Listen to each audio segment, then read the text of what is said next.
Jesus Christ, whatever faith, religion, he is the greatest. He makes dreams come true. In terms of the fight, well, we don't want to do too much talking. Boy. We've always maintained that violence moves in silence. And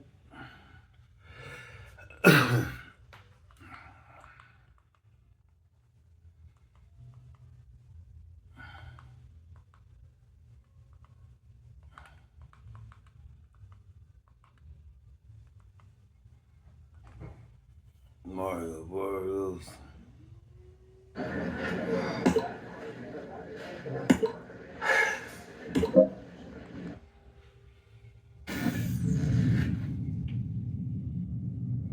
listen, this is interesting.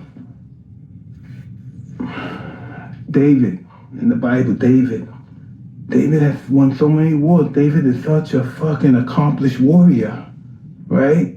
He's so accomplished. You don't know any of his accomplishments. But one, Goliath.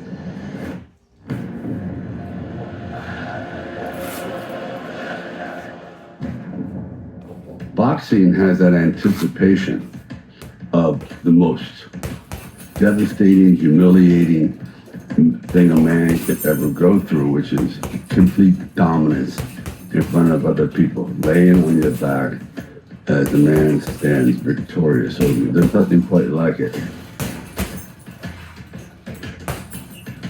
There you go. That's in the head.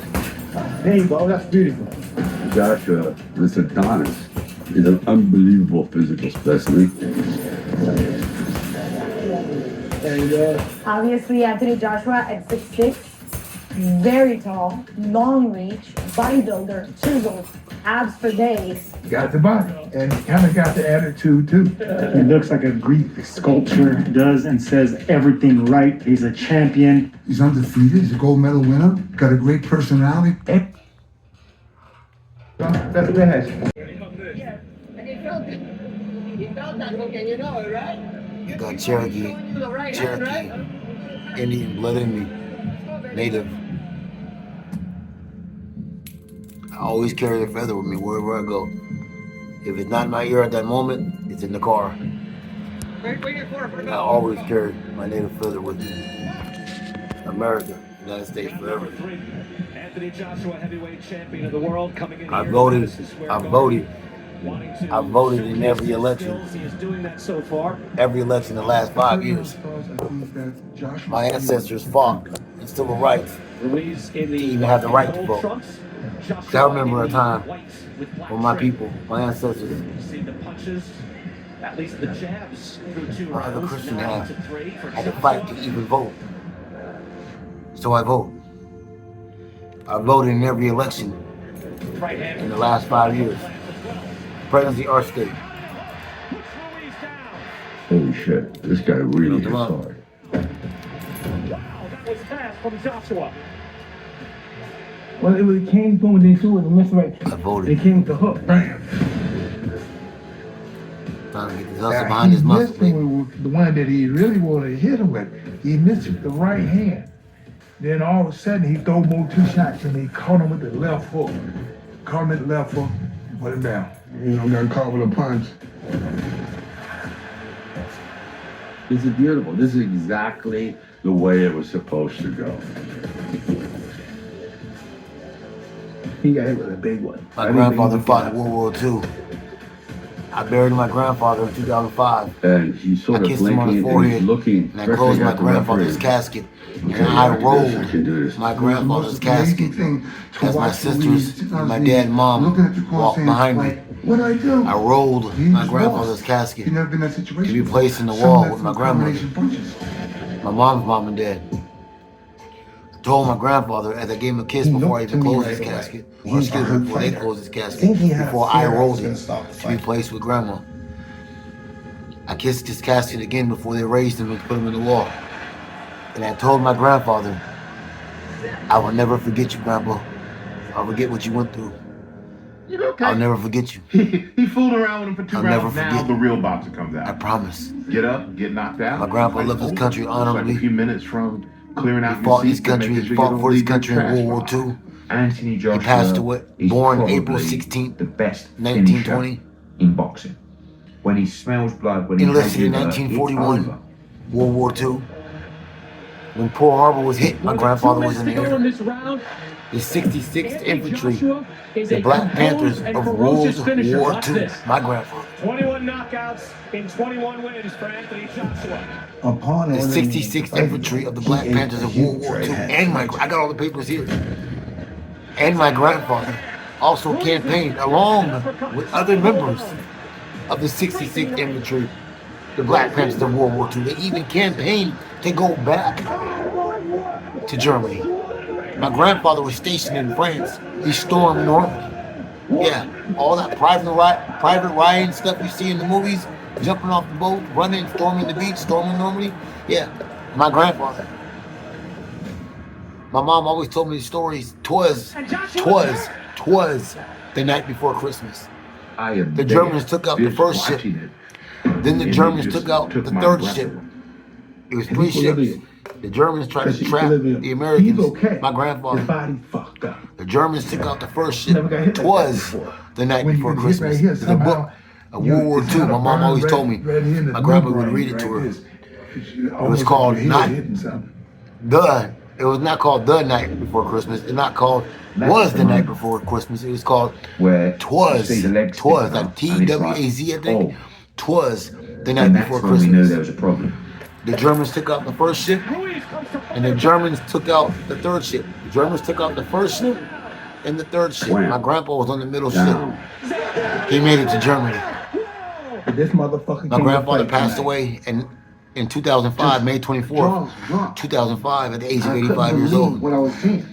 When I rolled my grandfather's casket to me, After after the military came out to do a 21 gun salute for my grandfather's military service in World War II, as I rolled my grandfather's casket to be laid with my grandmother, because my grandmother passed away May 23rd, 2000. My grandfather passed away exactly 5 years, 1 day from grandma, May 24th, 2005. My grandma came and got him, and she told me the night before. I woke up in the middle of the night crying, saying my grandpa passed away. I've told the story many times. It's on multiple videos. So to sum it up, my grandma came to me in my dream the night before and told me my grandpa passed away. I woke up crying. He was the kind of Telling guy my that ex-wife here to start to come back. in Christ now. But I told her my grandpa passed away. She said, no, your grandpa didn't pass away. If your grandpa passed away, somebody would call you, you would know. You thought your grandpa passed away before. What makes you think your grandpa passed away now? I said, I know. Why? I go, because my grandma just came and told me. I just saw my grandma. And all of a sudden, I just saw my grandmother in my dream with my grandma and my Aunt Delpha, my grandma's sister Aunt Marie. AJ down. You know, Uncle WM. I saw them all. I saw my grandma's face clear as day. I just couldn't see my grandpa. He didn't look back at me yet. But I knew he was him because he was sitting in a chair in their family room on the couch with his leg over his other leg. And he had that look, and he was looking towards WM, and he just didn't turn around and look at me yet, because I kept saying, Grandma, what about Grandpa? And to sum it all up, she goes, oh, honey, Grandpa's okay now, honey, but I want you to go now. You gotta go back, honey. And I said, Grandma, I want to stay with you, Grandma. She goes, no, honey, you have to go back. She goes, I go, but Grandma, I'm worried about Grandpa. What about Grandpa? Any part of him that is and she goes, oh, honey, don't you worry. Don't you worry your heart. Grandpa's okay now. The human instinct Grandpa's okay. to destroy. And remember, honey, Grandma loves you. Grandma loves you very, very much. And I said, but Grandma, I want to stay with you. And he goes, oh, I know you do, honey. And Grandma loves you, but I want you to remember, don't be so hard on yourself. And remember, Grandma loves you. I said, but Grandma, I want to know about Grandpa. I'm worried about Grandpa. She goes, honey, Grandpa's okay now. He's okay now. So don't you worry. Bewildered. Okay? She goes, no, you have to go back, honey. I said, I love you, Grandma. She goes, I love you too. And you have to go back. You have to go back, honey. And I woke up crying. In the middle of the night, telling my ex-wife, my grandpa passed away. She thought I was just having a bad dream. Oh, if your grandpa passed away, somebody in your family will call you and tell you grandpa passed away, blah, blah, blah, blah. The next morning at 7 a.m. in the morning, or 8 a.m. in the morning, my dad's calling me from my sister's house. in Sacramento. Griffin getting to 8. My grandfather passed away. My grandfather passed away. My ex-wife answered the phone. Now I'm kind of waking up because the phone's ringing. I'm in the bed sleep, but I'm kind of waking up. I cried myself to sleep all night the night before. Anthony Joshua a break. I hear my ex-wife answer the phone. She goes, "Hey, Pop, my dad passed away August 17, 2009. I love you, Pop. Rest in peace." But my dad called my apartment. I was living on Bristol Lane in 05. I wonder what the ref was thinking. Back, I said, this this back guy in has 2005. concussion or something close I to was it. living on Bristol Lane, but I started living by the mall. But he gave me, I said, my ex-wife answered the phone. I'm kind of asleep, waking up. I hear the phone ring. I haven't even moved to bed yet. My dad calls, talks to my ex-wife, Maria, and says, "Hey."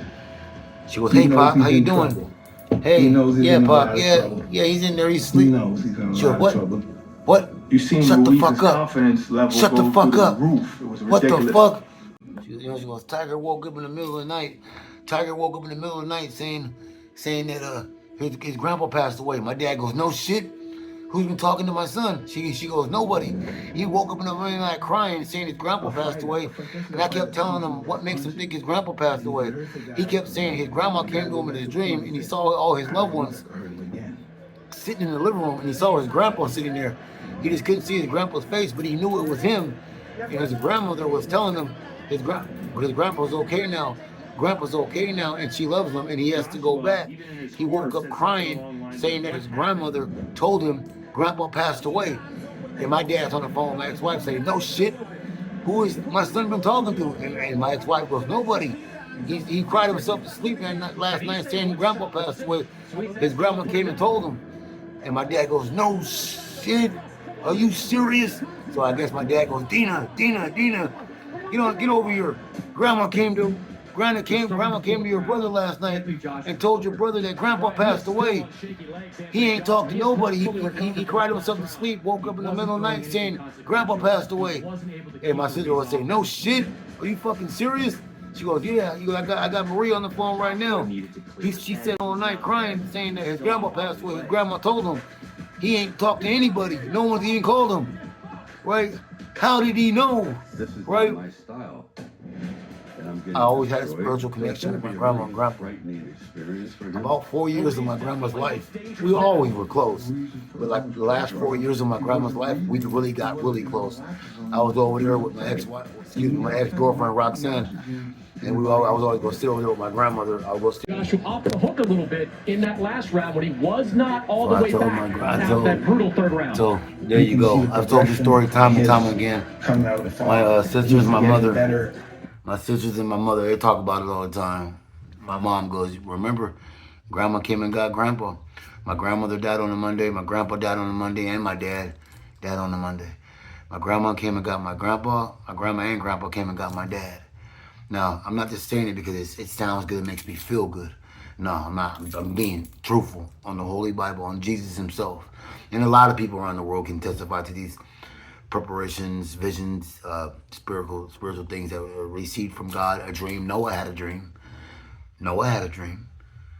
If Noah didn't listen to what God told him in a dream, none of us be here. If you believe in the Bible, right? I believe in the Bible. I believe in everything what the Bible says. I'm a Christian.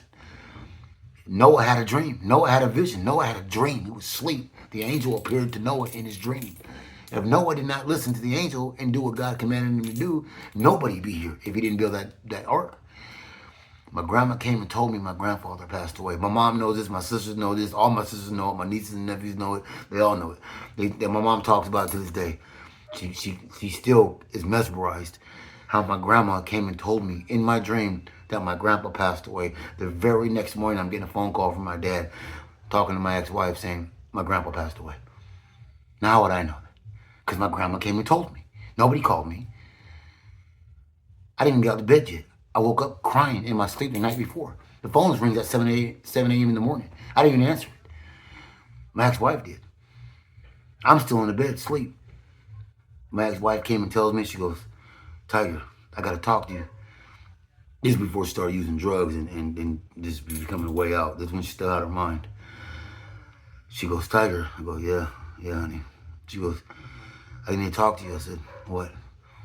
She goes, "I need to talk to you." your dad's on the phone. She goes, I need to talk to you. I said, yeah, I already know. My grandpa passed away. She goes, yes, honey. But how did you know? I said, I told you.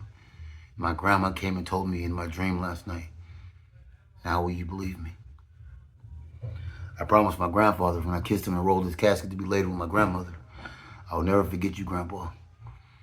I'll never forget you for what you fought for and how you raised me and my sister and took care of us, and you and Grandma both. We never missed a Christmas. We never missed a holiday. We never hungered for food. We never missed a holiday. We never missed going to Yosemite National Park, Mount Rushmore, Disneyland. We camping every year. I've been to Hawaii twice.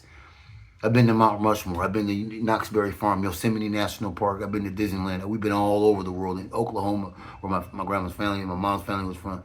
Oklahoma, Idaho, Medford, Oregon. I mean, we've been all around the world more than once. I've been to Hawaii twice. I've been to Pearl Harbor twice. I've been all around the world. We never hungered for nothing. Every house we ever lived in was bought and paid for. We never hungered for anything. But what I can tell you one thing, what my grandpa stood for was freedom and justice. When my grandpa left World War II, he also campaigned. After he was out of the war,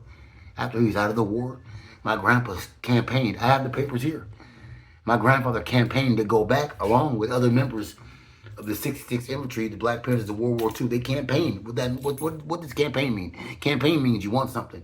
They campaigned to go back, to round up all the POWs, to bring them back to the United States of America to face justice.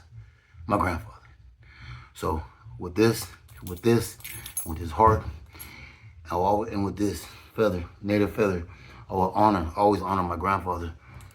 Always honor my grandfather in this great, beautiful country. He's like, I'm exhausted. I don't know what to do. I don't have a strategy to beat this guy. He's getting stronger. I'm getting weaker. I mean, this guy is running through the alphabet of emotion. He had no plan B. He had nothing to pull out of the bag. That was it.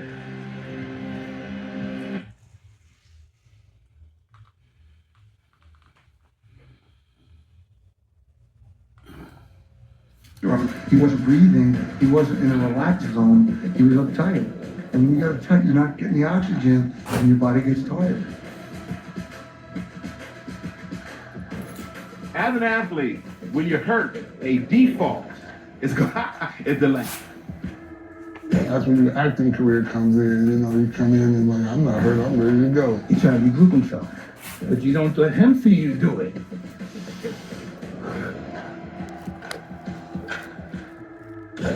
Then experience move. Fighting is the art of not letting the other one know. Don't let them know anything. When you're hurt, you look at me, you're very attacked. When you get knocked down, you say, motherfucker, you get him and say, I'm fucking killing you. You got to do something. Doesn't have to be done. Just don't get knocked down and get back up. I just remember sitting there thinking, if Andy Ruiz loses, he's going to really regret letting Anthony Joshua off the hook.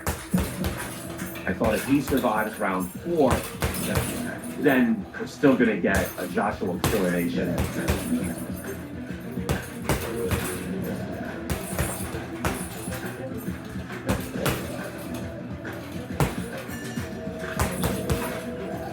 I thought Ruiz let Johnson off the hook a little bit in that last round when he was not all the way back after that brutal third round.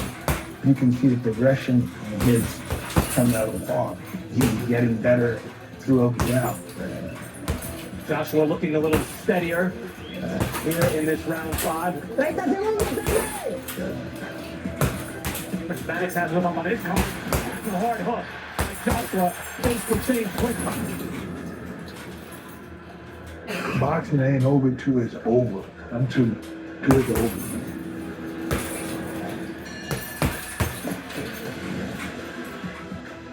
We're glad you're with us here on the Zone, Madison Square Garden, New York City. Hard jams for both fighters as they open up round 6. You wonder when Anthony Joshua will able to up the work rate. Maybe it's this round. I just saw him get better, toes, stronger, sharper. Big shots, throwing big shots. I said, to where they don't connect, even though they may hit you on the arm, hit you on the shoulder. You know, you feel it. Joshua with each round when his legs get stronger and clear his head a little bit more each time.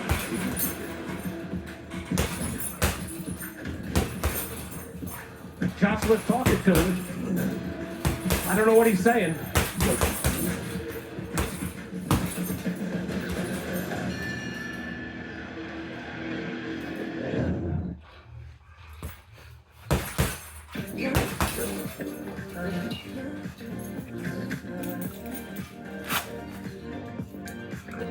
Old school boxing club for life. Old school boxing club for life.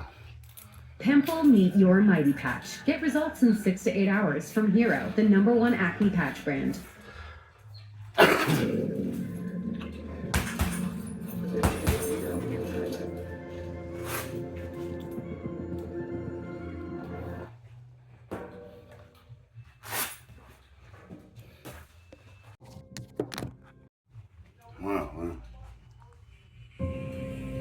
If you turn around and look back with open eyes at your life, you see all the scars. The only way you cannot be humble in old age is when you refuse to look at the reality of your life up to today. That's the only way. Because nobody's skating Right. through it perfectly. But this is what drives my, it sounds ludicrous in my ears, but my business endeavors today. This is the core of what drives me. Okay, there is no business out there that I can take on. There is no monetary endeavor that I can take on that is worth the gamble of me losing me. It took me years of a lot of grief and pain and work to get to be who I am today in spite of who I was. And I don't want to lose that. I don't want to lose myself in business. I don't want to lose myself in trying to earn a better living, in trying to get a name, in trying to do this. It's like I have turned down so much because I've looked at it and I've asked myself, well, who's this going to make me be? Who's this going to turn me into? Even a little bit. And it's like, it's just not worth it. It's not worth it. And so I'm right now trying to find the balance in undertaking something that's not going to alter me, that I'm not going to lose myself, and then not succeeding at something because I was too afraid to try it. Never been afraid of failure before. But now I've got something I don't want to lose. And that's myself that I actually like. A me that I actually like. The person that you have to spend the most time talking to in your life is yourself. Try not to lose that respect. How have you learned to have a better relationship with yourself? The voice inside of your head, to be kinder of things to others. I like me. I like me. I would buy me a drink. I look at me now and I see all the work. Okay, I see all the negatives more than anybody else does. I see the positive. And over the whole balance of stuff, I like me.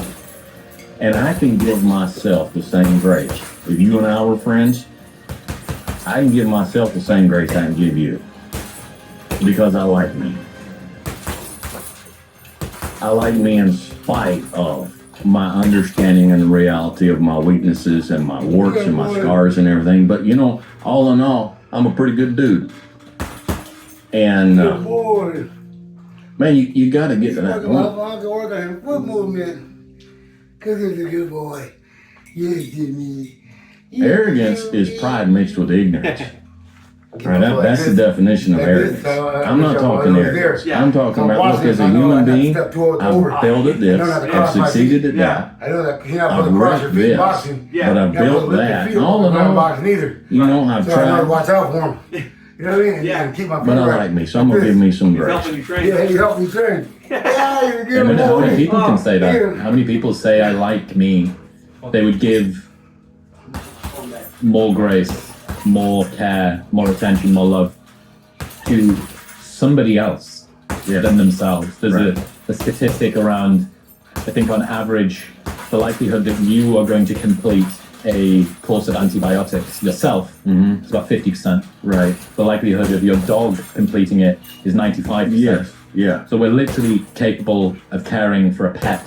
Right. Nearly double as well as we can for ourselves. Remembering that if you die, no one can look after the pet. Serving others from a cup which overflows around your own is important. Tell me, how do you like yourself? Find somebody that you like, that you genuinely like, and figure out what it is about them you like. I like that. That's something I like. That person is, they're understanding, they're gentle, they're hardworking, they're honest. This is what I like about them. And incorporate that stuff into your own life. If that's the stuff you like, then incorporate that stuff into who you are. And then you like yourself. It's not rocket science. But if we become the person that we like, I have come to the place in my life where when I meet somebody and they don't like me, and you can tell, I don't care. I like me. And that's enough. You know, this was a lesson that I realized toward the end of my 20s, where I'd accumulated a lot of success and status in maybe the way that modern society tells a young man that he should, with freedom and notoriety and women and stuff like that. And that was cool, and to look back on fun. But it was beginning to get to the stage where I didn't like me all that much. I hadn't done anything bad. I just felt like I was built for more. I was built for different, built for something else. Right. And I realized that I wasn't keeping promises to myself. Right.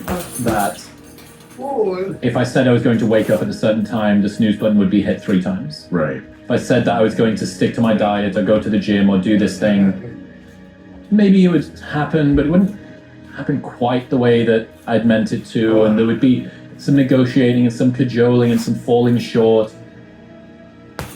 You know, how can you have faith that you're going to go and do all of the things that you want in life when you can't not hit the snooze button? Right. Or you can't not cheat on your diet. You can't not do, you are constructed by the tiny decisions that you make every single day. Well, I'll just say I came to a place in life where I just didn't like me anymore. I wasn't a very nice person.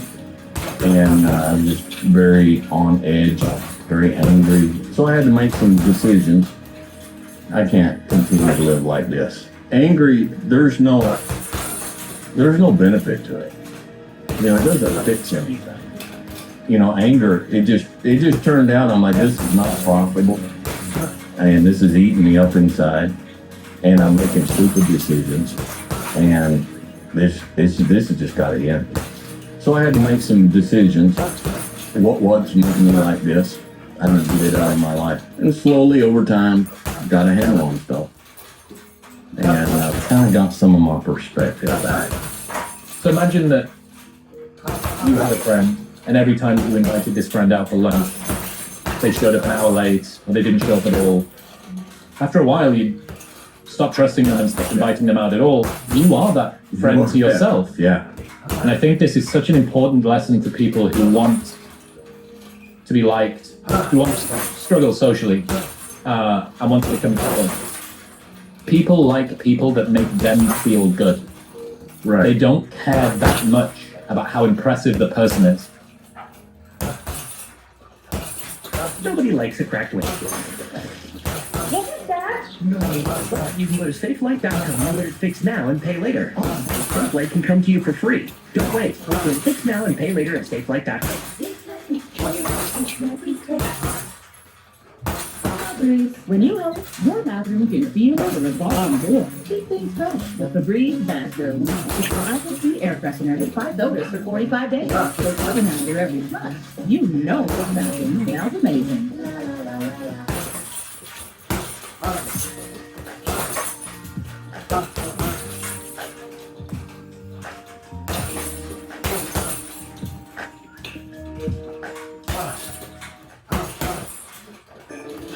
Hey, it's killing me.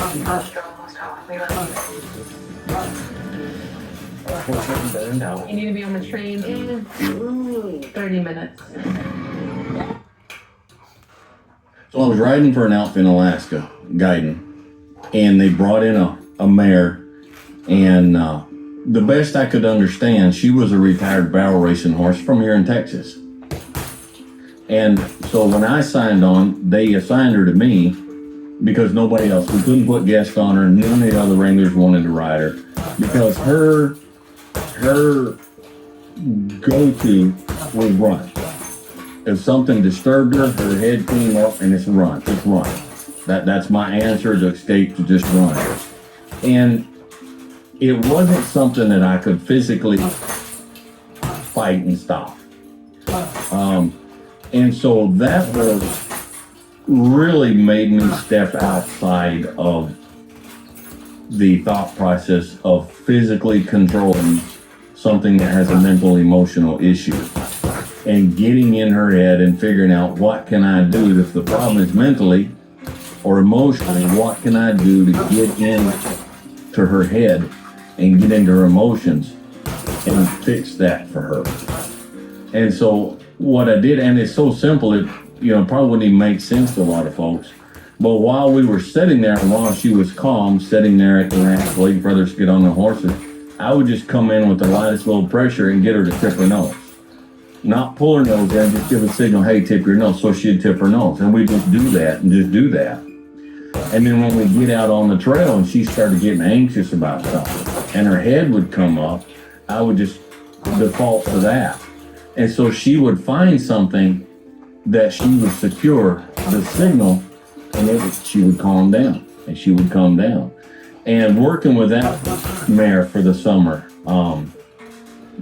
I made huge strides with myself in stepping outside of the norm of trying to physically control something that isn't ideal. Yeah, I mentioned that I had ridden a horse for the first time in Texas, and they gave me whatever the leader of the group is for the horse, whatever that's called, and I was right far at the back, and this horse was eating, and the lady that was guiding the group said, just give him a little pull, and he'll come along. And gave him a little pull, he didn't move. I mean, it is absurd to explain how strong these things' necks are. Yeah. And I'm like, I don't think he doesn't want to come. She's like, no, just take a little bit more. I'm a pretty strong artist. So I was like, right, okay, I'll give it a big pull. Didn't move. I'm like, and by this time they're 100 yards away. Yeah. I'm like, no, doesn't seem like you want.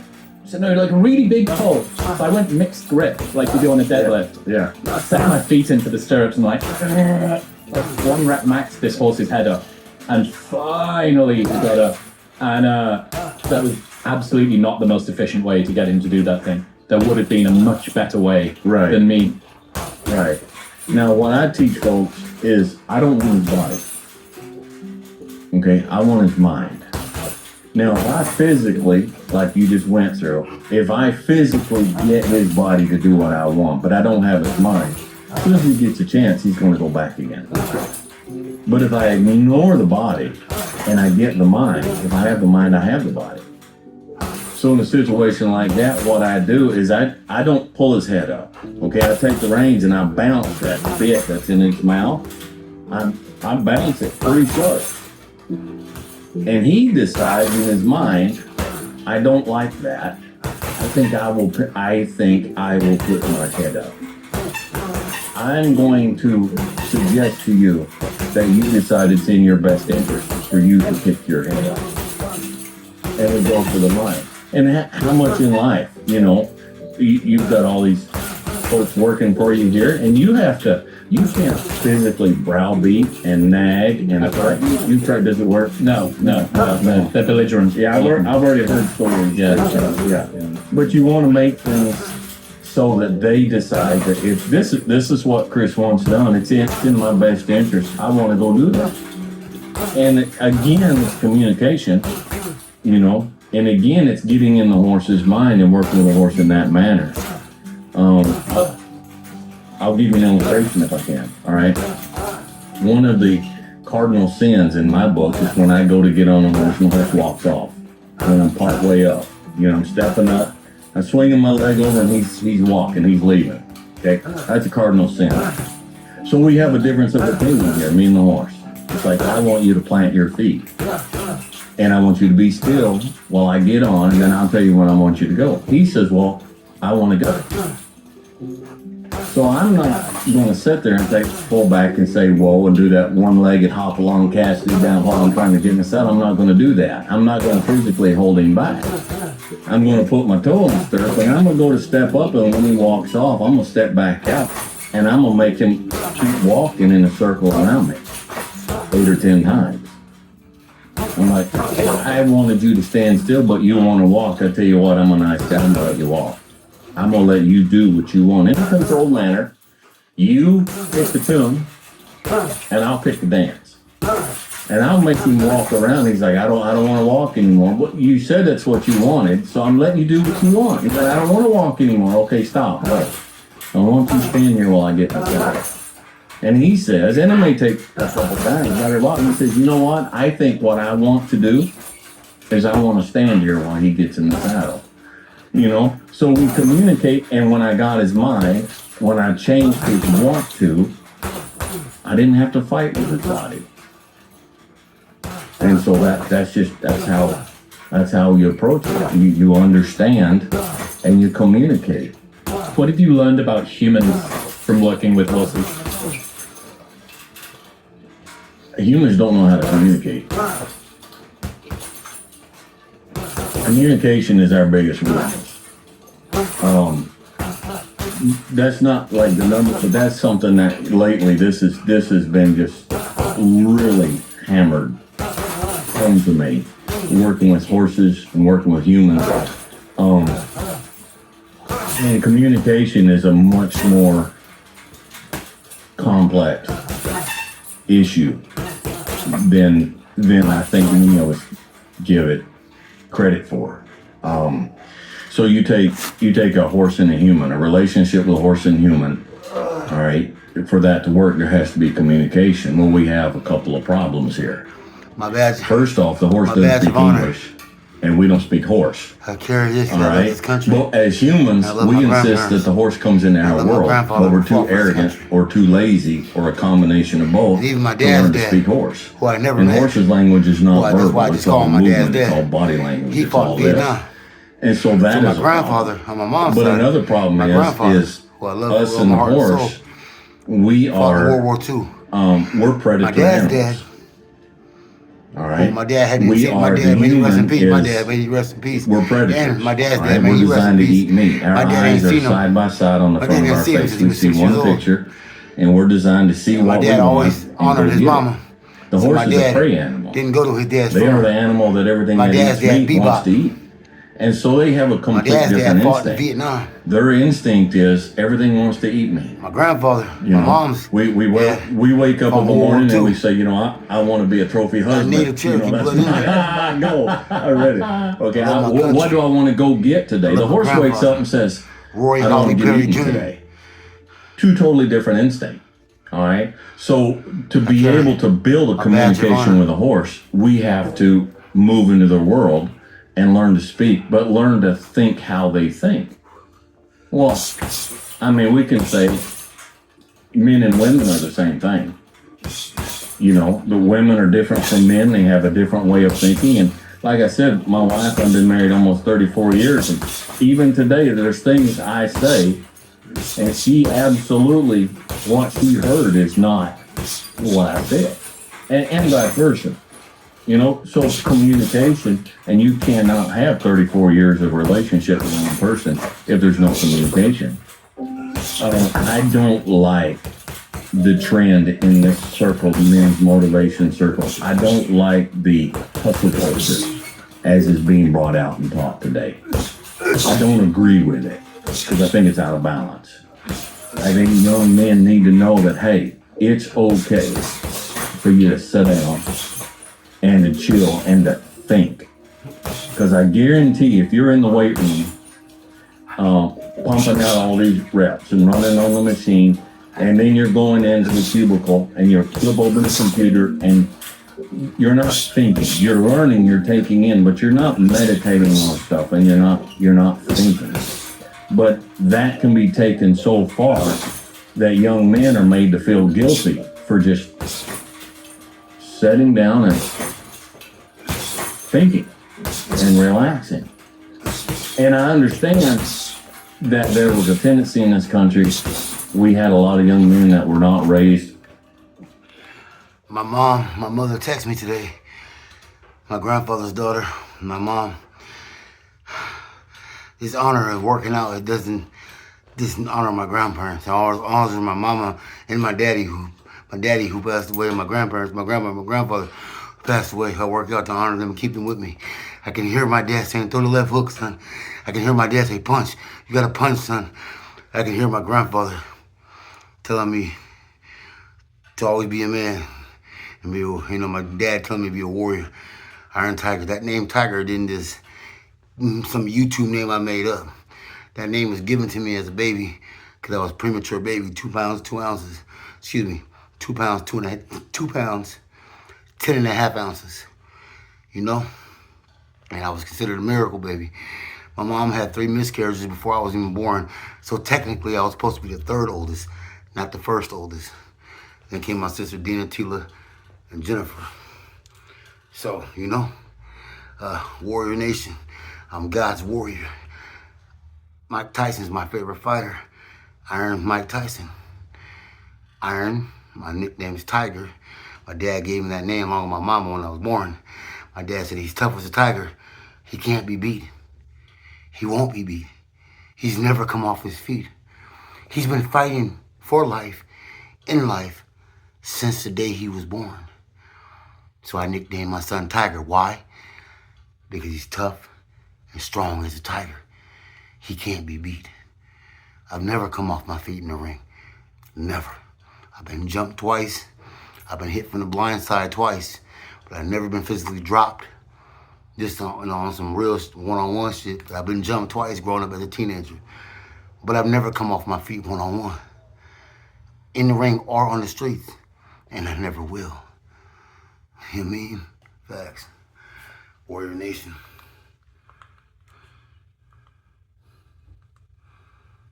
My mom quoted Bible verses to me today this morning. My mom always talks about ancient aliens. My mother, like me, and my best friend D, we believe in extraterrestrials, 1,000%. They're aliens, but they're aliens to us. They're not really what humanity thinks. They're not of God. They're not human. They don't carry a soul. They're not of God. They're of the fallen. They're demonic. They're the fallen angels, and they're returning. They've always been here. So the world's gonna make you think they're aliens. Yes, they are to us. They're extraterrestrials. Yes, they are to us.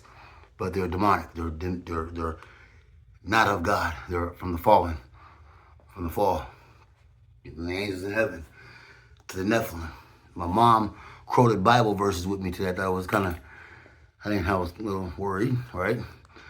But my mom quoted Bible verses to me this morning around 8:39 this morning. My mom said Genesis, and I had to turn my phone off to look again. But I told Daniel, and Daniel goes, well, she's probably watching Joyce Myers or, because my mom always talks about ancient aliens and stuff like that, but she was talking about the Tower of Babel. She said God changed everyone's language because mankind tried to build a tower to get to God. So God changed all of their languages. They could not understand each other to build towers to get to God. My mom quoted that this morning. Genesis,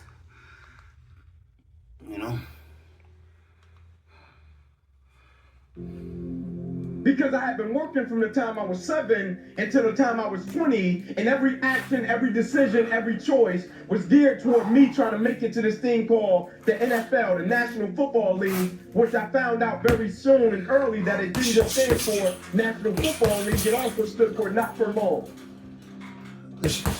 But every action was geared toward it, and as soon as I got close to it and thought it was about to happen, it was as if God said, not yet, I want to redirect you and take you this way. And I was like, God, but I'm right here. Like, let me get to the NFL so I can help my family and then redirect me. And God was saying, no, I got something even greater, even sweeter, and I know you can't see it right now, but I need you to trust me. And I'm like, God, I need you to trust me. When it doesn't look like things are going to work out, and things are working against you, and you run into difficulties, when you want to give up, when it doesn't look like things are going to work out, and things are working against you, and you run into difficulties, then you've done everything you can, you run out of money, run out of friends, and you can't borrow, and anything that you go wrong, it will, and at the worst possible moment, and everything else. How do you handle that? What can keep you in the game? Where you can retreat and maintain a sense of integrity even when your dream seems so far away and you can't reach it. What you can do is keep yourself strong, keep your head clear, operate with a strong sense of integrity. Here's what you know, deep in your heart, if anybody has done it, you know it's possible that you can do it. You've got the brains, you've got the stamina, you've got the vitality, you've got the interest, you've got the life ahead of you, you've got the future. But if anybody can do it, you can do it. If one of us can do it, hey, we all can do it. There is nothing you can't accomplish. Have you ever heard people say, look, I've done everything I can do. I'm only human. And when they say I'm only human, they're saying it from the perspective that I'm limited. You can only do so much. No. Most people give up on themselves easily. You know the human spirit is powerful. There's nothing as powerful as the human spirit. You can't destroy it. You can pervert it, but you can't destroy. The possibilities for you are unlimited. If you're in a rebuilding process, if you're coming back from adversity and devastation, it's unlimited of what you can do. See, a dog can't be anything but a dog. Tree can't be anything but a tree. Human being, you've got unlimited potential. You can put effort on you, and by concentrating on you and developing you, you can transform your life wherever you are right now. And at some point or another, we're all going to get knocked down. The people who lose, they stay down. And they look for something to blame, giving themselves a reason why they stop. But the winners, they accept it. They take responsibility for it. They learn from it. They grow from it. And they find a way to get back up. I will never quit. I will persevere and I will thrive on adversity. I hold myself to that standard. I will be physically harder and mentally stronger than anything that comes against me, my family, my business, my brothers, my sisters, my team. I will be the one that is physically harder and mentally stronger. And I will work to maintain that position. And what that looks like, it looks like hell. It looks like hard work. It looks like suffering. It looks like a dedication that people don't understand. And it is that. But at the end of all that, my friend, the bigger the struggle, the bigger the peace. Regardless of how bad today was, when you see like do not quit right now. That's emotion for tomorrow. If you can keep quitting tomorrow, you can do anything. You've been in it for 3 years and you've been doing it for 5 years and it don't look like you think. People look like you quit. You put all your money in it. You put all your time in it. Hold on. You put too much in it to quit now. You close. You about to drop out. You going too far now. Hold on. You quit now. Hold on. But this is my 6th time taking it. You gonna pass on the second. Hold on. But you better get something from all that hell you've been through. You close. Move on. Get out now. You close, my brother. Hold on. Don't allow that inner doubt in you to talk you out of it. You ignore that inner voice. Don't judge the possibilities for what you can do based upon the circumstances. Because the circumstances won't determine who you are. It is you and you alone that determines who you become. You must work on yourself continuously. You want to read books that inspire you and motivate you over and over and over again. As you continue to work on yourself, you will begin to expand your vision of yourself. Keep moving forward.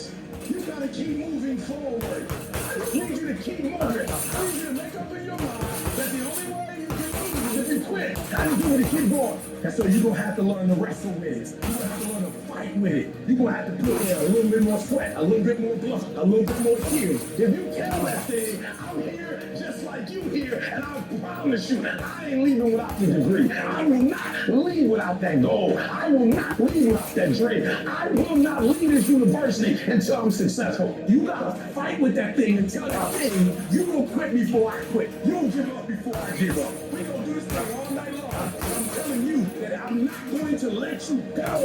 It's me. Decide that when things become challenging, and they are, that you're going to personalize it, that you're going to look at it, and you do whatever you must do in order to work things out and learn from it. You will always be faced with a series of God-ordained opportunities, brilliantly disguised as problems and challenges. If you've lost your job, don't say that I've been laid off, but say I've been given an opportunity by the universe to find my right work. Now you become an active force in your life. Now you are the one, rather than running from things as they begin to change, you become a change driver. Because you know that you've got the power within you to make decisions. This energy that you have, that's more powerful than anything that can ever happen to you. You don't know who you really are until everything goes wrong. You don't know what you can take until the pressure is applied to your life.